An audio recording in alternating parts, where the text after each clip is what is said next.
Did ZZ Top really return to their gritty blues rock roots in the 90s? Or was Antenna still carrying the slick high-tech sound that made them huge in the 1980s? That's a question we're going to explore today because in 1994, ZZ Top were coming off one of the most commercially successful eras of their career. Albums like Eliminator and Afterburner had turned them into MTV superstars. But those records also brought a lot of synthesizers, drum machines, and polished production. So when Antenna came out, the band said they wanted to dial things back and reconnect with the bluesy sound that defined their 1970s albums. But did they actually succeed? So let's talk about it. Before we get into the album itself, I want to mention my personal connection to this one, because this is actually a little different from most of the albums I review on this channel.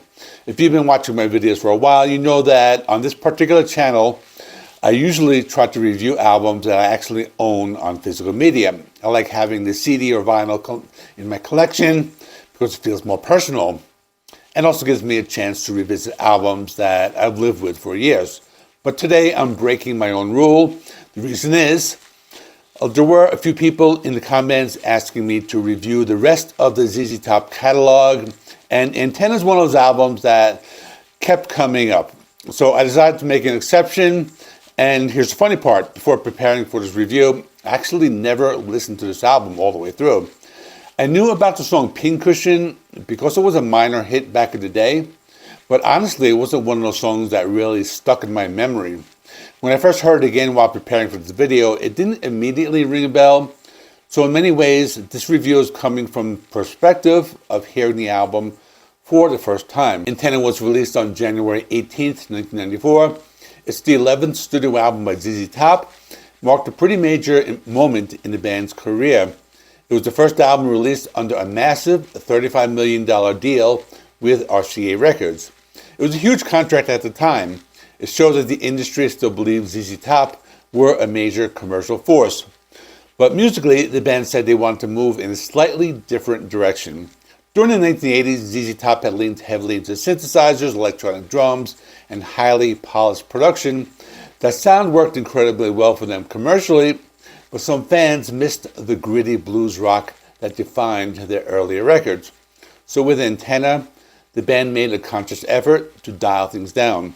The idea was to bring back more of the raw guitar tone, blues influences, and boogie rhythms that made their 1970s albums so distinctive. At the same time, the album still has a pretty modern production style.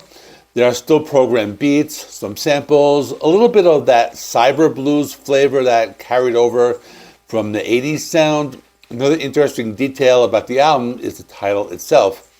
Tracks like Antenna Head reference the powerful border radio stations, often called border blasters, that broadcast out of Mexico and could be heard across huge parts of the United States. Stations like XERF had a big influence on the band when they were younger, exposing them to blues, rock, and all kinds of American music. So the title Antenna is kind of a tribute to those early musical influences. Now let's go through the album track by track. We start with the big song, Pincushion.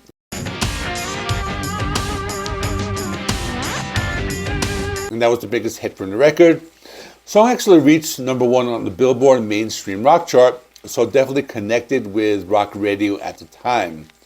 Musically though, this track probably feels most like a leftover from ZZ Top's 1980s era. There's definitely more synthesizer on this song than anywhere else on the album. The overall production that has that polished 80s feel. But with that said, it's still a pretty catchy track. The chorus sticks in your head, and Billy Gibbons still delivers some solid guitar playing. Even though it didn't immediately stand out to me as something I remembered from back in the day, it's easy to see why this one worked as a single. It's catchy, it's accessible, and still sounds like ZZ Top.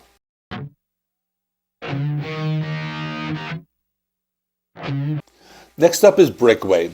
This one feels like ZZ Top trying to adapt to the musical landscape of the early 1990s.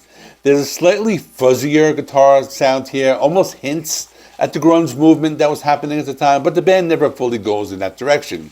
Instead, it feels more like a subtle influence. One thing I really liked about this track was the drumming.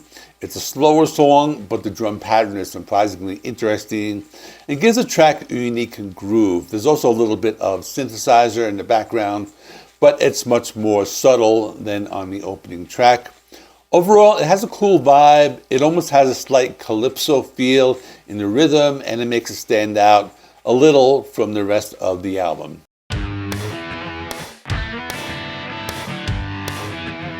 World of Swirl is a much more upbeat track. This one has a lot of energy, and you can definitely hear the blues influences in the guitar playing. Billy Gibbons throws in a lot of classic blues licks throughout the song. The production goes back a little bit to that Eliminator era synthesizer sound, but it's not overwhelming. Another cool detail here is that Dusty Hill takes the lead vocals. Vocals sound slightly processed, but it's subtle enough that you might not even notice it unless you're really paying attention. Overall, it's a fun, energetic track, keeps the momentum of the album moving forward.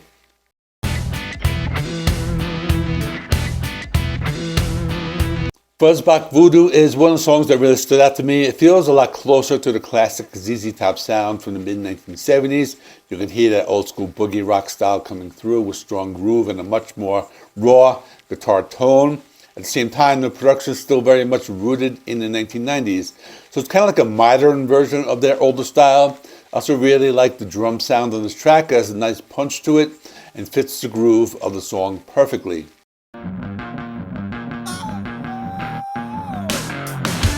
Girl in a T-shirt takes that classic sound even further. This one feels very stripped down compared to some of the earlier tracks in the album.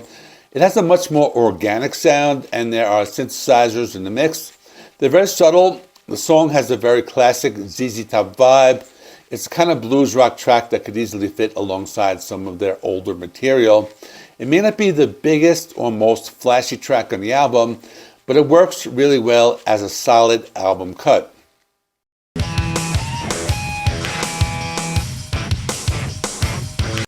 Next we get the title-inspired track In 10 Ahead. This is another song that feels like a throwback to the band's early days. Billy Gibbons uses a very dirty guitar tone here. The vocals even have that rougher, bluesy feel that fans of the band's 70s material probably would appreciate it. The chorus is also very memorable. It's the kind of song that could easily imagine people singing along to at a live show. Dusty Hill also contributes vocal here, which adds to the variety of the album.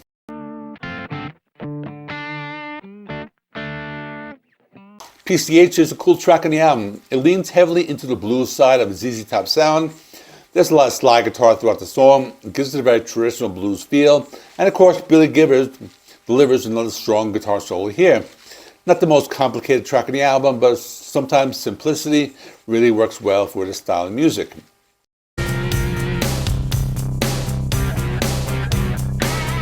Cherry Red brings back a little of the band's more modern sound. One thing that really stood out to me here was the distorted bass tone. Dusty Hill's bass sounds thick and powerful in the mix. Musically, it still feels rooted in blues rock, but the production reminds me a little bit of the Eliminator era.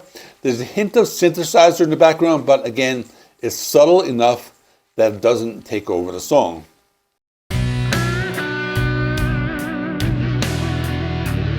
Cover Your Rig slows things down quite a bit. This one is a slow blues track. It's one of the more emotional moments on the album. The bass guitar has a very thick tone that really anchors the song. Billy Gibbons also sounds very expressive here.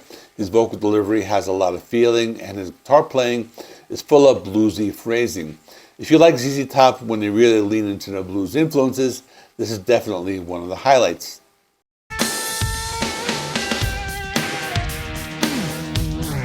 Then we get Lizard Life, which is probably the most unusual track on the album. There's quite a bit of synthesizer here, and the overall sound is a lot more electronic. It almost feels like something that could have come from the late 70s or 80s experiment. Even though a little weird, it still feels like a ZZ Top song at its core.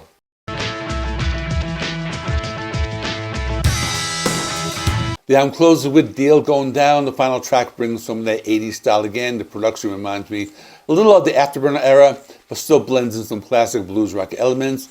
Dusty Hill handles the lead vocals here, and Billy Gibbons adds some nice guitar licks throughout the song. It's a solid closing track and a good way to wrap up the album. Well, what did I think of Antenna? Honestly, it's a fun album. I don't remember this record coming out back in 1994, But that might be because at the time I was listening to very different music. The early 90s were the era of grunge and the beginning of nu metal, so my attention was probably focused somewhere else. But listening to it now, I can appreciate what ZZ Top were trying to do here.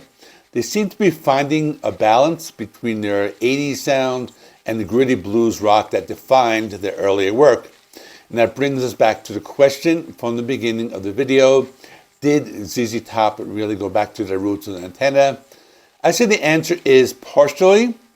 There are definitely moments on this album where the band reconnects with their classic boogie and blues sound, but at the same time, the modern production and occasional synthesizer touches remind you that this is still a 1990s ZZ Top album, so it's really more of a blend of both eras. If you enjoyed this review and you want to hear my thoughts on the albums by ZZ Top that came before this, make sure you check out this playlist. It should be appearing on the screen right now. And if you're new to the channel, don't forget to like the video, subscribe, hit the notification bell so you don't miss future rock and metal reviews. Thanks for watching. I will see you in the next video.